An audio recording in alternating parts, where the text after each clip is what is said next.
आज का विषय है दही चूरा और बांग्लादेश रोहिंग्या। ये देश में अभी बहुत बड़ा समस्या हो गया है। श्रम समाचार के लिए भी ये समस्या हो गया है।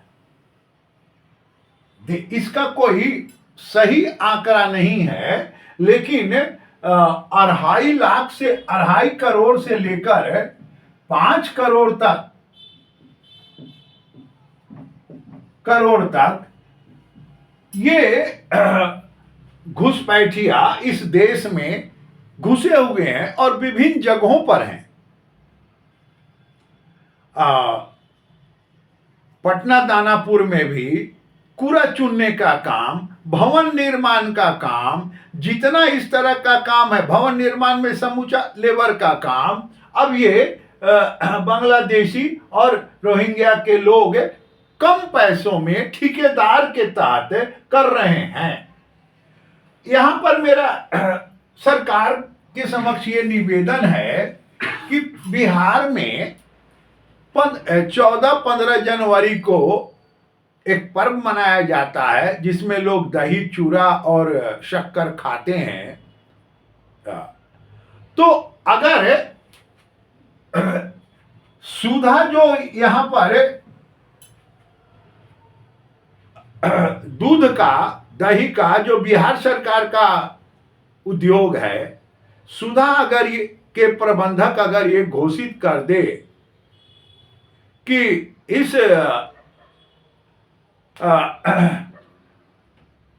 पर्व में हम दूध का उत्पादन मेरे यहां कम रहेगा और दही का उत्पादन कम रहेगा, तो बाजार में एक समाचार अगर दे दे, पेपर में एक उनका न्यूज आ जाए, तो स्वाभाविक है कि बाजार में किल्लत हो जाएगा। और वही उसके पदाधिकारी कहते हैं कि 14-15 को जितना आपको दूध और दही खरीदना है, तिलकुट सब हमारे सेंटर पर उपलब्ध है। तो हर कोई स्थिर है, उसका दिमाग स्थिर है कि हम जब चाहेंगे बूथ पर जाएंगे, दुकान में जाएंगे तो चूरा भी मिल जाएगा, दही भी मिल जाएगा और तिलकुट भी मिल जाएगा। ये सारा प्रोडक्शन सुधा करती है। यानी एक छोटा सा बयान से के चलते अर्थव्यवस्था यानी कुव्यवस्था में बदल जाती है। लोग भाग दौड़ शुरू हो जाएगा, दूध का मार्केटिंग, किल्लत, अधिक दाम।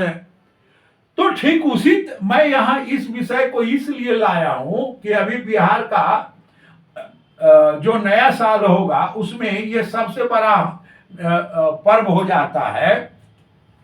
ठीक उसी प्रकार से सरकार को, भारत सरकार को, उनके पदाधिकारियों को ये एक सूचना ये जारी करना चाहिए बांग्लादेशी रोहिंग्या के लिए कि हम इनको पकड़ेंगे।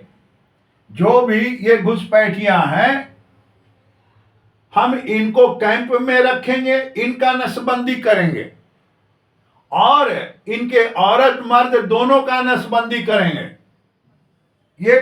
ये एक घोषणा हो जानी चाहिए। अगर ये घोषणा हो गई तो आप ये मान लीजिए कि पूरे इस वर्ग में, ये घुसपैठिए के जो वर्ग है उसमें तहलका मच जाएगा, सभी भाग चलेंगे और बॉर्डर पर जो भारत बांग्लादेश का एक लंबा सीमा है, उस सीमा पर ये ध्यान रखना है कि जैसे पहुंचे उनको उस तरह पे टेल दीजिए।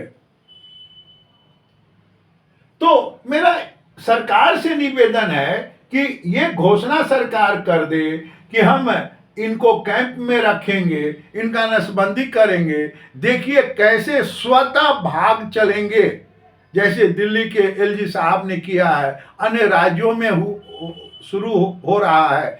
क्योंकि ये देश के ये जो घुसपैठिया हैं, कुछ राजनीतिक दल वाले अपने चुनाव के लिए इसको एक सपोर्ट करते हैं चोरी छुपे बचा के, तो स्वाभाविक है ये भारत के रोजगार पर डाका डालते हैं।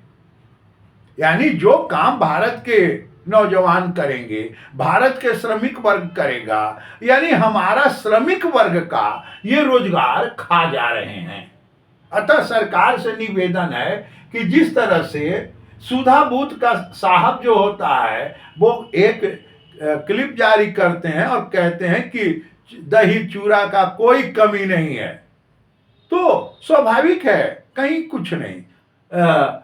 और उसी तरह से यहाँ ये घोषणा हो जाना चाहिए कि हम अब कैंप में रखेंगे, नसबंदी करेंगे। ये समस्या देखिए भगदड़ मच जाता है। नमस्कार, इसे लाइक करें, सब्सक्राइब करें, कमेंट करें, शेयर करें।